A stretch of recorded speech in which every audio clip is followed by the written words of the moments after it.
Hi students, how are you? I hope you are fine. Today we learn 7th class Science chapter 17 Forest our lifeline. We learn continue. While Bhujo was drinking water, जब भूजो पानी P रहा था from small stream, पानी की एक धारा जो निकल रही थी पहाड़ों में से, ही सो सम डेयर क्रॉसिंग द स्ट्रीम, उस धारा को कुछ हिरण क्रॉस कर रहे थे। फिगर 17.11 में दिखाया हुआ है। दी disappeared into the bushes. The dense bushes and tall grass provide animals with the food and shelter. देखिए भाई, उसे वहाँ पर क्या देखा कि बहुत सारे घास फूस जो हैं बीच में हैं, और साथ में जो लंबी लंबी घास हैं वो जो दूसरे जीव हैं जैसे हिरण वगैरह के लिए है, वो भोजन के रूप में और रहने के लिए जगह प्रोवाइड करवाते हैं। They also protect them from carnivores that live in the forest, और वो उन्हें कार्निवोर से भी बचाते हैं भाई, जैसे उनको शेर वगैरह से बचाते हैं। देखिए ये दिखा रखा है जैसे डायग्राम में है, डियर इन द फॉरेस्ट। देखिए ये हिरण है, ये पानी वगैरह पी रही हैं, घास वगैरह भी यहाँ पे उगा होगा, तो ये इसमें अपने आप को सुरक्षित रखते हैं। यहाँ पे बंदर दिखा रखा है भाई, डियर इन फॉरेस्ट, इस तरह से।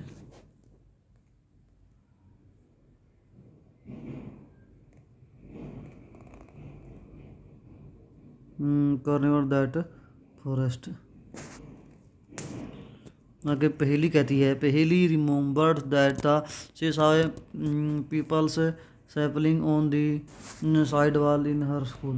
कहती है मैंने मेरे स्कूल की दीवार पे एक पीपल का पेड़ उगा हुआ देखा है। Can you help her to understand how this would have happen. ये कैसे हो गया भाई, दीवार के ऊपर कैसे पेड़ उग गया, आप मेरी कैसे हेल्प करोगे। Tipu then started looking closely at the forest floor. Tipu ध्यान से उसका जो जो जंगल का फ्लोर था, जो तलनेटी थी, उसे देखने लगा। Soon he called and showed the children's droppings of some animals and explain the difference. कई एनिमल्स थे वहाँ पे और उनके अंतर दिखाने लगा भाई। देखिए जैसे पहेली कह रही थी भाई, सैपलिंग ऑफ वाल, दीवार के अंदर। इस तरह से घरों में बच्चों ने भी देखा होगा, पीपल का पेड़ ऐसे उग जाता है कई जगह। देखिए पक्षी वगैरह कहीं से बीज घेर देते हैं और दीवार में वो उग जाता है भाई, बींट वगैरह कर देते हैं पक्षी, तो उससे बीज वहाँ पे डिस्ट्रीब्यूट हो जाता है। तो between various type of droppings, professor Ahmed inform them that the forest officers could recognize the presence of some animal in forest by their dropping and footprints। देखिए भाई, जो वन विभाग के अधिकारी होते हैं, जंगल के अधिकारी हैं, वो कुछ जीवों को उनके पैरों के निशानों से पहचानते हैं भाई। यहाँ पे उसके पैरों कदमों के निशान हैं, उन्हें देखकर उनका आइडिया लगा लेते हैं भाई यहाँ से शेर निकला है, शेर के पैरों के निशान हैं तो ज़रूर यहाँ शेर गया होगा। इस तरह से वो हर एक जीव का आइडिया लगा लेते हैं।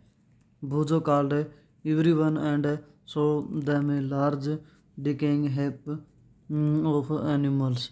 देखिए तो एक तरफ से उसने एनिमल्स की देखे भाई, decayings large decaying heap of animals, मरे हुए animals, droppings severals beetles and grubs were feeding on the heap, and one bunch of seedling was supporting these seedlings of the herbs and shrubs. The animals also disperse the seed of the certain plants and help forest grow। देखिए भाई, ये एक जगह से दूसरी जगह फैलते रहते हैं, जो खासकर एनिमल्स भी पौधों को खा लेते हैं, दूसरी जगह जाके गोबर कर देते हैं। ऐसे ही पक्षी भी हैं जो खा लेते हैं, दूसरी जगह जाकर बींट कर देते हैं, तो वो दूसरी जगह जाके जंगल को फैला देते हैं, यानी पौधों की ग्रोथ हो जाती है इस तरह से। एंड रीजनरेट, इस तरह नए पौधे जनरेट हो जाते हैं। द डिकेइंग एनिमल्स, जो मरे हुए एनिमल्स हैं।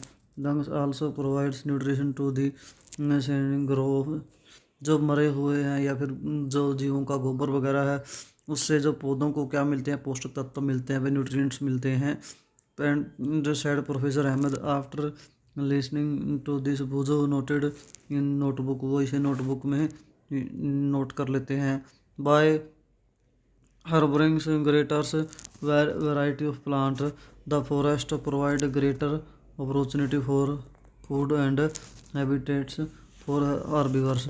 जितनी ज़्यादा अलग अलग यहाँ पे वैरायटी हैं, उसी के हिसाब से हार्बिवर के लिए या फिर रहने के लिए दूसरे जीवों के लिए अलग अलग भोजन की अपॉर्चुनिटी ज़्यादा होगी।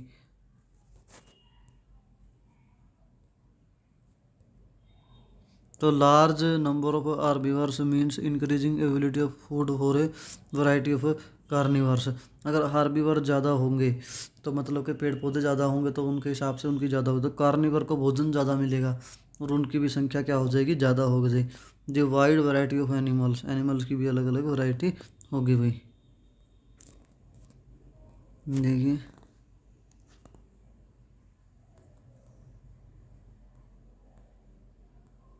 ये डायग्राम दे रखा है। Rain water drip from the tree and सीप इन टू द ग्राउंड्स। देखिए ऊपर से जो बारिश का पानी है पौधों से होता हुआ नीचे ज़मीन के अंदर सिप कर जाता है, इसके अंदर चला जाता है ज़मीन के अंदर ही। देखिए ऊपर से बारिश हो रही है पौधों से। तो close canopy and many layer of the vegetation so down the speed of rainbow. पानी की स्पीड भी कम हो जाती है पौधों को टकरा के, और वो जब ज़मीन पे जाती है तो मिट्टी कटाव भी नहीं होता है भाई। ट्रांसपिरेशन एंड इवेपोरेशन भी इसके साथ साथ यहाँ से होता है पौधों से ही। देखिए भाई help the forest to regenerate and grow। Decomposers help in maintaining the supply of nutrients। जो डिकम्पोजर हैं, सूक्ष्म जीव हैं, जो कि मरे हुए जीवों को शरीर को मिट्टी में मिलाते हैं, यानी कि वो भी क्या करते हैं भाई, न्यूट्रिएंट्स वगैरह की सप्लाई करते हैं मिट्टी की, और मिट्टी से पौधों को मिलती है जो in the forest. Therefore the forest is the dynamic living entity. इसलिए जो जंगल है वो चलती फिरती मतलब कि सजीव इकाई है, ना कि निर्जीव, क्योंकि यहाँ पे कोई भी चीज़ बेकार नहीं है। एक हर चीज़ का सर्कल है, मतलब कि जो चीज़ मर जाती है वो भी दूसरी चीज़ों के काम आती है।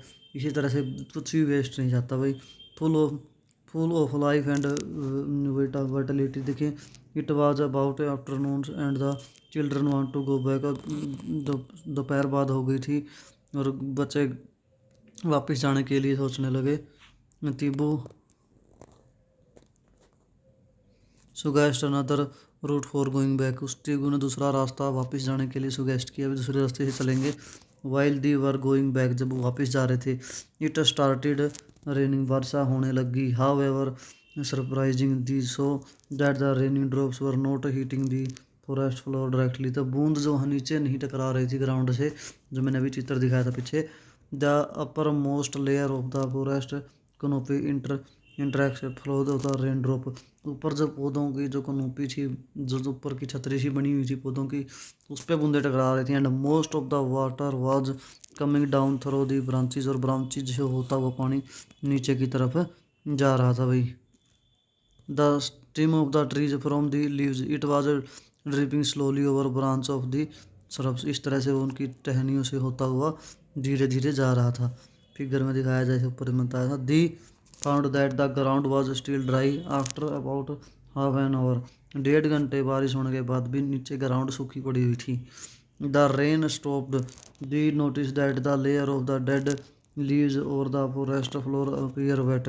उन्होंने देखा भाई जो ऊपर की जो लेयर थी, जंगल की पत्तियां वगैरह थी जो उसमें, तो उस वो क्या थी, थोड़ी सी गीली हो गई थी। Now but water did not stand in the forest. लेकिन कहीं पानी इकट्ठा नहीं हुआ था। Boojho thought that if it had rain of heavily in this town. अगर यही वर्षा हमारे शहर में होती, it was have flood the drain and road. उससे गलियां और ड्रेन नालियां सारी भर जाती पानी की। What would happen if it is rain heavily in our town. अगर हमारे शहर में ऐसी बारिश होती तो क्या होता। Professor Ahmed told them that forest also act as a natural observer. वो क्या कहते हैं भाई, जो जंगल है एक नेचुरल ऑब्जर्वर की तरह भी है, ऑब्जर्व कर लेता है ये पानी को भी।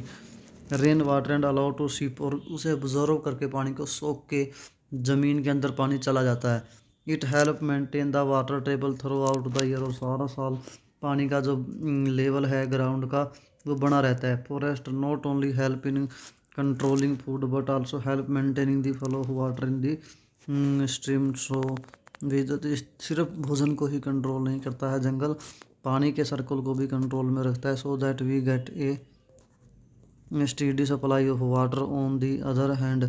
इस तरह से हमें पानी की सप्लाई दूसरी तरफ लगातार मिलती रहती है। ट्री आर नॉट प्रेजेंट, अगर पेड़ नहीं होंगे तो rain hit the ground directly, नीचे ज़मीन के परसा सीधी टकराएगी। And may flood the area around, और उसके आसपास बाढ़ आ जाएगी। Heavy rain may also damage the soil, और ज़्यादा बारिश मिट्टी को भी डैमेज कर देती है, मिट्टी का वर्धन हो जाता है, यानी कि मिट्टी का कटाव हो जाता है। Root of tree normally bind the soil together, पौधों की जड़ें जो है मिट्टी को बांधे रखती हैं। But in theirs absence the soil washed away or erode, अगर ये पौधे नहीं होंगे तो मिट्टी क्या होगी, पानी के साथ बह जाएगी भाई, दूर तक चली जाएगी। The children spent an hour at Tibu village on their way back, उन्होंने 1 घंटा तिबू के गांव में बिताया और फिर वापस चल पड़े। The weather of the village was quite pleasant, गाँव का इन्वायरमेंट बहुत ही अच्छा और शांति प्रिय था। Villagers told them that due to the surrounding forest they receive good rainfall, कहते भाई सराउंडिंग के आसपास जो जंगल होने की वजह से यहाँ पे अच्छी बारिश होती है। The air also remained cool, और हवा भी ठंडी चलती है। Noise pollution two is less because of the forest absorber noise near by highway, तो पर यहाँ पे जंगल होने की वजह से वायु प्रदूषण भी नहीं है और ध्वनि प्रदूषण भी नहीं है, क्योंकि पौधे हैं वो दूषित वायु को भी सोख लेते हैं, और साथ में जो आवाज़ है ट्रैफिक की हाईवे की उसको भी सोख लेते हैं। Children learn about history of the village, village की हिस्ट्री के बारे में पढ़ते हैं। It surprise them that he, ये उनके लिए सरप्राइज था भाई।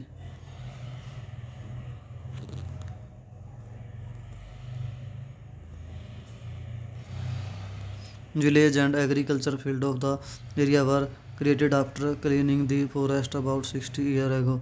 जो कहते हैं भाई यहाँ पे जो ये गांव है खेती वगैरह कर रहे हैं, लगभग 60 साल पहले यहाँ भी जंगल था, उसे भी जंगल को काट के बनाया गया है। Tibu's grandfather told them what that when he was young the village was not a large, जब मैं जवान था उसके दादा कहते हैं तब यहाँ पे इतना बड़ा गाँव नहीं था। It was also surrounded by forest, ये भी जंगल से घिरा हुआ था। Construction of roads, building, industrial development and in increasing से डिमांड ऑफ वुड, ये सारी चीज़ें बढ़ती गई और purpose of the forest and it started vanishing, और जंगल को काटते गए और कम होता गया जंगल। He was not happy that the forest adjoining their village is not regenerating, उसे इस चीज़ का दुख है कि वो जो उनके गांव की वजह से जंगल कटा और दोबारा से रिकवरी नहीं हुई जंगल की। And is one of the words of disappearing due to overgrazing, ज़्यादा कटाई होने से, ज़्यादा चराई होने से एनिमल्स की ज़्यादा वो से क्या हो गया, जंगल का कम होता गया। And industry indiscriminate feeling of the trees. Professor Ahmed said that if we did things obviously we could presence of forest and environment as well as have development. तो इससे पौधों से क्या होता है, इन्वायरमेंट होता है और डेवलपमेंट, दोनों को ध्यान में रख के हमें काम करना चाहिए। Children prepare a few picture to show the consequence of such a event, बच्चों को कुछ ऐसी पिक्चर बनानी चाहिए जो ऐसी इवेंट को दर्शाएं। At the end of the visit के एंड में professor Ahmad ask children to sum up the importance of forest, तुम सभी फॉरेस्ट के मतलब के जो महत्व हैं, जो इनके गुण हैं, जो इनके फ़ायदे हैं उसके बारे में लिखोगे। The children wrote forest provide us with oxygen to protect soil and provide habitat to large number of animals, बच्चे कहते हैं भी हमें जंगलों से ऑक्सीजन मिलती है, ये मिट्टी का बचाव करते हैं और दूसरे जीवों के लिए ये रहने के लिए जगह भी हैं। Forest help in the bringing good rainfall, और फॉरेस्ट की जैसे ही अच्छी बारिश होती है, neighbouring area there R A शोर ऑफ मेडिकल, और साथ में दवाइयों वाले मेडिकल पौधे भी यहीं से होते हैं। Timbers and many other useful product we must prevent our forest. दूसरा, लकड़ी का सामान जो भी है वो सारा जंगलों से ही प्राप्त होता है। बुझो कहता है what would happen if forest disappear. अगर जंगल ख़त्म हो गए तो क्या हो जाएगा भाई? जंगल अगर ख़त्म हो गए तो बेटे बहुत ही दिक्कत हो जाएगी, कुछ भी नहीं बनेगा। जो जीव है पॉसिबल है यहाँ पे वो सारी जंगलों की वजह से ही है। देखिए आगे लिखा होगा इसी के बारे में। इफ़ फॉरेस्ट डिसअपियर, अगर फॉरेस्ट डिसअपियर हो गए, the amount of carbon dioxide क्या हो जाएगी? इंक्रीज हो जाएगी भाई। Air will increase resulting in this increase earth temperature, और पृथ्वी का टेम्परेचर बढ़ जाएगा। इन दी अब्सेंस ऑफ ट्री, पेड़ों की अब्सेंस में, plant the animals will not get food and shelter, जीवों को ना तो भोजन मिल पाएगा ना ही रहने के लिए जगह मिल पाएगी। In the absence of tree soil will not hold water, मिट्टी को भी नहीं होल्ड कर पाएंगी, पानी को भी, विच विल काज फ्लूड, जिसे बाढ़ आ जाएगी भाई। नंबर 4 पे, deforestation will endangers our life and environment, think what we can do to preserve our forest. तो इसलिए हमारे लिए ज़िंदगी और एनवायरनमेंट दोनों के लिए बहुत ही ख़तरनाक हो जाएगा अगर पौधे नहीं रहेंगे, पेड़ पौधे नहीं रहेंगे, जंगल नहीं रहेंगे। इसलिए हमें सभी को पौधों को बचाने के लिए कुछ ना कुछ करना चाहिए भाई। तो ये हमारा लेसन कंप्लीट है। अगर फिर भी कोई समस्या पूछ सकते हो। Thank you, have a nice day.